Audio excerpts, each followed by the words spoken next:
What's up, broski? Once again, I gotta talk about this Goldberg and Undertaker match. Holy shit, the backlash that this match has been receiving has been brutal, and rightfully so. I also want to talk about the Jon Moxley podcast that he did with Jericho. Dean Ambrose cut one of the best promos in his life on that podcast. Way better than anything he's done in the WWE. But before we get to that, broski, I want to talk about this Goldberg versus Undertaker match. If you guys want to see the full match, listen, the $10 a month is not, to fucking watch this program is not worth it. Not even 10 fucking cents. Look it up on YouTube. You can find the full match for free. But of course you didn't hear it from me. Anyways, broski, yeah, this match, I knew from the get-go it would be a disaster. Because the past few years, the way Undertaker has been performing has been cringy to watch. This guy has been botching a bunch of his moves. This guy damn near looks like he's about to fucking pass out. All right? This guy performs like he needs to put on an oxygen mask after a couple minutes and catch some air. I think that the last great matches, the last great feud that Undertaker had was with Brock Lesnar. What he had, I think 2 or 3 matches with Lesnar. Those were pretty good matches. That was Undertaker right there. He still had it. Then he had his match with Roman Reigns, which was okay, but he was botching a lot in there. Roman Reigns had to carry him. And you know what, broski? I'm sick and tired of Vince McMahon trying to use these legends because he feels like, legends, these 60-year-old guys, they're going to bring in ratings. People want to see legends. No, bro, that's it. Their time has passed. And obviously it was Vince McMahon, but whoever put this idea in Vince McMahon's head to have Goldberg fight Undertaker should be fucking fired. As a matter of fact, anybody who put together this match and started pitching ideas, they should all be fucking fired. Because this match was brutal to watch. It was cringy. These two could have fucking died. These guys were in 100-degree weather in Jeddah, Saudi Arabia. The older Taker and Goldberg, combined ages of what, 106 years old? Holy shit. And these guys are performing in that kind of weather? Oh man, bro. It doesn't help the fact that Goldberg hit his head before the match started, trying to open the door with his head. Bro, this isn't WCW anymore, okay? Where you're able to handle shit like that. This guy hit his head trying to open the door. I think that the door didn't open in that direction, and then when he came out a second time after he properly opened the door, you saw a little fucking blood spot already. And then the Undertaker's entrance, this guy's limping to the ring. Like, holy shit, give this guy a cane. It looks like he needs a cane. But of course, because the Undertaker, he had knee surgery and hip replacement. Bro, these are grandpas. What the fuck is this when you think about it? Holy shit, bro. And the match started off okay. Goldberg kicked it off with 2 spears, but then it just became sloppy after that. Goldberg hit his head a second time. It wasn't bad enough the first time he hit his head trying to open the door. The second time, this guy tried to tackle the Undertaker at the corner of the ring. Undertaker moved out, and it looks like, bro, you watch that shit, Goldberg's head, the ring post. I don't know why, but it looks like the ring post was shaped like a triangle, and it looks like he caught the fucking the edge part of it, like boom, just like that. It was like shaped like a fucking, I don't know how to do a fucking triangle, but you know what I mean, right? It's like boom. Once Goldberg's head hit that was it. This guy was gushing blood all over. And he was, bro, that was it. He suffered a concussion. He tried his best to keep the match going, but this guy looked like he was just running on instinct. He was just on auto mode, trying to keep up, you know? Trying to finish what he started. Oh my God, pathetic, terrible. These two should never be allowed near a wrestling ring again unless they're spectators. That's it. And people are trying to put all the blame on Goldberg. Bro, half of that blame should go to The Undertaker too. Because this guy botched his shitty fucking tombstone. What is a 54-year-old dead man doing trying to perform a fucking tombstone? Especially when you just had a hip replacement a couple years ago. Don't people put this shit together, bro? Can't you put two and two together that, you know what, it's not going to work? You're going to be under a lot of pressure. All right, because of the fucking 100-degree weather in Saudi Arabia, all right, and of course you, the Undertaker, being old, you're gonna run out of breath after a minute because it shows that once Undertaker, bro, it shows that once Undertaker just gets to the ring, this guy's out of breath, and him trying to do a tombstone, that was just overkill on his body. Almost damn near killed Goldberg. He could have paralyzed Goldberg. Holy shit. And then that shitty choke slam. And then Goldberg this guy Goldberg tried to pull off a jackhammer. That was not gonna work. This guy was already he fucking had the concussion. He tried to do a jackhammer and that shit was just so sloppy to watch, bro. I was seeing my childhood die right in front of me. And then there's fan footage after the match was over. Because Undertaker finished off that match with a weak-ass chokeslam. There's fan footage, which was sad to see, of Goldberg trying to leave the ring. And he was just stumbling, bro. Like Jenga blocks. You know that fucking old game Jenga blocks? Goldberg just stumbled and, bro, it was a sad sight to watch. The people, like I said, the people that put this match together should be fucking fired, bro. And we should never have legends perform in the ring again. But let me guess. I guarantee you we're going to see another Undertaker match, right? I'm tired of Undertaker matches, broski. That's it. The only thing he can do is a kick and a punch and what? What are we going to do? Have him do another tombstone? The guy could barely fucking walk to the ring. Start building up the younger talent, Vince. Because bro, I will lose my fucking mind if we get another Goldberg and Undertaker match. I'm hearing that these two somehow want to redeem themselves, but I don't know about that. This is a storyline that knowing Vince McMahon, he'll probably want to build up on. Like, oh yeah, these two fucked up, and now, yeah, we're going to play it carefully this time, and it's going to be better. Oh yeah. Goldberg and Undertaker, oh yeah. Can you feel that? Me stroking my cock, oh Undertaker, give us another year, oh yeah. I don't want to see it no more, broski. That's it.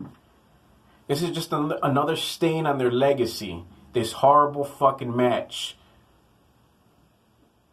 Oh man. But you know, Goldberg was never a wrestler. He wasn't really a trained wrestler. From what I heard, WCW only picked him up because he had the body, he was strong, he was a football player. They tried to develop their own star, which they did, and it worked well for them. But he never received the proper training to be a wrestler, from what I'm hearing. You know? He only had a couple moves, right? Oh boy, what a fucking disaster. Stop depending on legends already. Excuse me. And then we got the Jon Moxley podcast. I'm sure most of you heard it. Heard what Dean Ambrose had to say, which is a great podcast episode on Jericho's show. Excuse me, it was a great episode on Jericho's podcast. It was pretty much one of the best 1 hour promo Ambrose has ever done. You know? It was more entertaining than the shit he's done in WWE throughout his, what was it, 6, 7, 8 years or some shit like this? Yeah, Ambrose went on to talk about how the WWE, He wasn't happy. He was making good money, but that didn't matter. He wasn't happy anymore, you know? Vince was killing his shine. Vince was killing the character that he truly wanted to be. And he was giving him these stupid-ass gimmicks and making him say these stupid-ass lines. Dean Ambrose went on to say in the podcast how Vince McMahon tried to have Ambrose use some kind of pooper scooper joke. Oh yeah, this is such good shit. You're gonna go out there and you're gonna tell the crowd that they're nothing but pooper scooper workers or some shit. This is such good shit. You're gonna go out there and tell the crowd that they deserve nothing but pooper scoopers to their face. Oh, where do I come up with these jokes? Oh yeah. Pooper scooper, oh yeah, rub that poop all over my fucking cock, Stephanie, pooper scooper. Get the fuck out of here, bro. Vince's humor seems to be kind of juvenile and also ancient. You know what I mean? You know how back in the day, in the 70s and the 60s, people laughed at stupid-ass jokes like, ooh, he said a penis, ooh, he said a poop, ooh. That's the kind of mindset I feel that Vince has, you know? He grew up in that era, so he thinks that pooper scooper lines are funny. And Dean Ambrose also went on to say how he hated that stupid fake Bane gimmick and those stupid promos that Ambrose cut in a fucking... Why am I doing this, by the way? I don't fucking know. But Dean Ambrose said he also hated those promos where Ambrose was forced to perform in the doctor's office as some kind of fucking germaphobe. Bro, the situation they put Ambrose in made no fucking sense. I remember these promos clearly. And it looked like Ambrose wasn't happy with it at all. I can just tell. When that promo first came on, he looked unhappy. And obviously, years later, he confirmed it for me on on Jericho's podcast.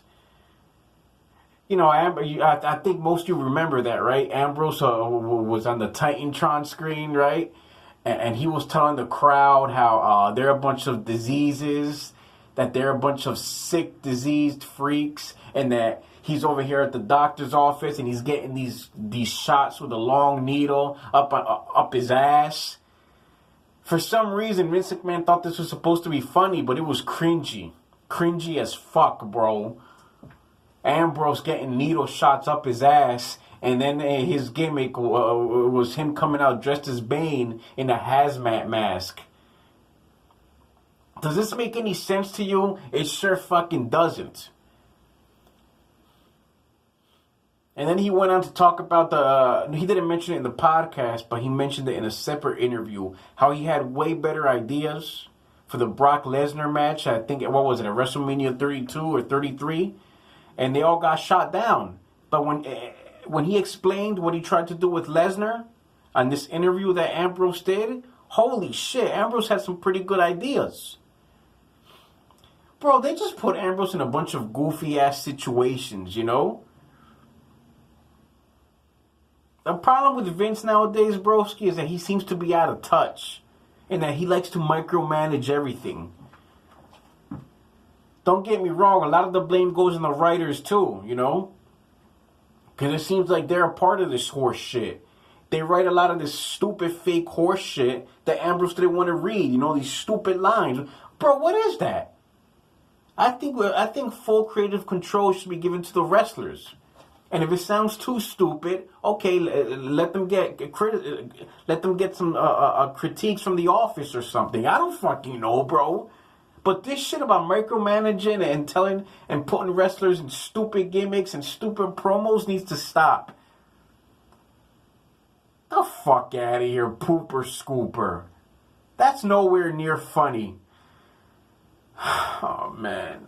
I'm getting a headache, bro. Because this is just sad. You want to know why WWE went from having 12 million viewers down to a struggling 2.5 mil? It's because people are tired of this fucking corny horse shit. But you know what? Sadly, as I said many times before, The WWE is like that abusive, hot, sexy girlfriend. You know, even though she treated you like shit, and she was a supermodel and had all the money in the world, and you broke up with her, guess what? You still want to check in on her every so often and stalk her on Facebook to see what her next move is. That's what the WWE is like. You know, you can't help but notice. You can't help but... Yeah, that's where I'm going. You can't help but notice what the next move is. You know, you can't help but want to check in on them. But don't get me wrong, broski. There are times where I just say, you know what, fuck Raw. I don't feel like watching Raw today. I don't feel like watching the 3-hour fuck fest. Oh, I don't feel like watching SmackDown. Because nowadays you can always read the results online. And if it's something cool that happened, you could find some kind of edited clip on YouTube. The only time I would actually want to sit there and enjoy a long wrestling show is if it's one of the good pay-per-views. You know, like WrestleMania, Royal Rumble, SummerSlam, Survivor Series, Money in the Bank. And now we have Stomping Grounds coming up. Bro, I don't even think I'm going to watch Stomping Grounds. They already have 3 or 4 rematches from the fucking Super Showdown. I don't give a fuck anymore, bro. Stomping Ground just looks like a televised house show. And that fucking logo sucks. It's a fucking boot stepping on the WWE logo. It should be a fucking boot stepping all over dog shit. That's what it should be. With the dog shit smeared inside all over the fucking crevices. And then a separate picture with the dog shit dried up on the fucking crevices as well. The fuck out of here, bro. God. Bro, I hope this Undertaker and Goldberg match, I hope we don't get a part 2. That's it. This right here should be a big wake-up call. Let's cut this shit out already. This is not a good idea. Just stop. Holy, what the fuck, Vince? Just stop. You're gonna kill these guys, bro. I have a feeling one day the Undertaker, bro, this guy's just gonna come out in a fucking wheelchair, and they're still gonna fucking try to entertain us with this. He can't walk to the ring because he had more knee surgery, but he's gonna come down the ramp in a fucking wheelchair, and he's gonna get up and choke slam somebody for a minute. Yeah, dead man. This is good shit. Oh yeah, stroke it to the Undertaker. Fuck you. Oh my god, I'm getting a headache from this broski. Later.